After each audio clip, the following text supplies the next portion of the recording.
नमस्कार, मी जयश्री जयास किचन मध्ये आपलं स्वागत करत आहे. तर आज आपण बनवणार आहे बालुशाही. तर चला पाहूया बालुशाही कशी बनवायची ते. तर बघू शकता तुम्ही एकदम रसाने भरलेली आणि चमचमीत अशी बालुशाही बनलेली आहे. टेस्टने पण एकदम सुपर्ब झालेली आहे. त्यामुळे चला पाहूया याची कृती आणि प्रमाण. तर बघा, इथे मी जवळपास 2 वाटी मैदा घेतलेला आहे. त्यानंतर या मैद्यामध्ये 1 चमचा बेकिंग पावडर टाकलेली आहे, अर्धा चमचा मीठ टाकलेला आहे, अर्धी वाटी दही टाकलेला आहे. त्यानंतर अर्धीच वाटी बरोबर तुपाचं मोहन पण टाकलेलं आहे. आता हे सर्व व्यवस्थित मिक्स करून घ्यायचं. बघा, अशा पद्धतीने मिक्स करून घ्यायचं आणि थोडंसं बाइंडिंगसाठी याच्यामध्ये पाणी टाकायचं. परत इथे मिक्स केलेलं आहे व्यवस्थित आणि याचा आता असा उंडा तयार करून तासासाठी रेस्ट करायला ठेवलेला आहे. शेईचा पाक तयार करून घेऊया. त्यासाठी 2 वाटी साखर घेतलेली आहे. 2 वाटीचंच प्रमाण ठेवायचं. त्यासाठी 1 वाटी पाणी घेतलेलं आहे. पाकाचं प्रमाण पण असंच पाहिजे. त्यानंतर यामध्ये ही आपण केसर भिजत ठेवलेली होती पाण्यामध्ये थोडी, तर ती केसर टाकायची. केसरने पाकाला टेस्ट सुद्धा छान येते, बालुशाही सुद्धा खूप छान लागते आणि पाकात बालुशाहीला रंग पण छान येतो. तर बघा, आपण रेस्टिंगसाठी जो उंडा ठेवला होता, आता त्याच्या बालुशाही तयार करून घेऊया. तर अशा पद्धतीने मी आधी गोळे कापून घेतलेले आहे. सर्व गोळे व्यवस्थित कापून घ्यायचे आधी.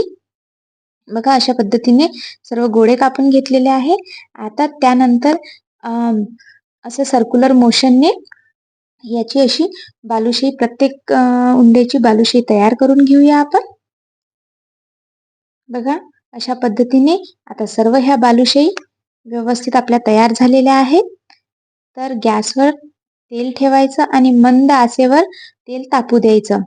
मंद आचेवर ह्या बालुशाही व्यवस्थित एक एक करून अशा पद्धतीने याच्यामध्ये सोडायच्या आणि गॅसची जी स्पीड आहे ती कमीच राहू द्यायची, हे आपल्याला लक्षात ठेवायचं आहे.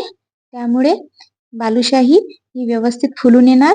बघा, किती छान बालुशाही अशी व्यवस्थित फुगलेली आहे आणि जेणेकरून आतमध्ये पण व्यवस्थित होऊन येणार, म्हणून गॅसची स्पीड ही कमीच ठेवायची. बघा, तर अशा पद्धतीने गोल्डन ब्राऊन होईपर्यंत बालुशाही अशी तळून घ्यायची. आता अशाच पद्धतीने सर्व बॅचेस आपण बालुशाहीच्या तळून घेऊया. त्याचं जर प्रमाण व्यवस्थित असेल तर तुमची बालुशाही पण एकदम हॉटेल स्टाईल बनणार. तर बघा, अशा पद्धतीने बालुशाही आपली रेडी आहे. आता ही पाकामध्ये टाकूया. तर बघा, पाक थोडासा गरमच आहे आणि बालुशाही पण गरमच आहे, पण खूप गरम नाही आहे. तर अशा पद्धतीने आपण ही पाकामध्ये सोडायची आणि जवळपास 1-1.5 तासामध्ये ही बालुशाही सर्व पाक ॲब्सॉर्ब करते आणि आपली ज्युसी आणि रसदार अशी बालुशाही तयार होते. बघा, खूप छान बालुशाही तयार झालेली आहे. तर अशाच माझ्या नवनवीन रेसिपी पाहण्यासाठी माझ्या YouTube चॅनलला लाईक करा, शेअर करा, सबस्क्राईब करा. Thank you.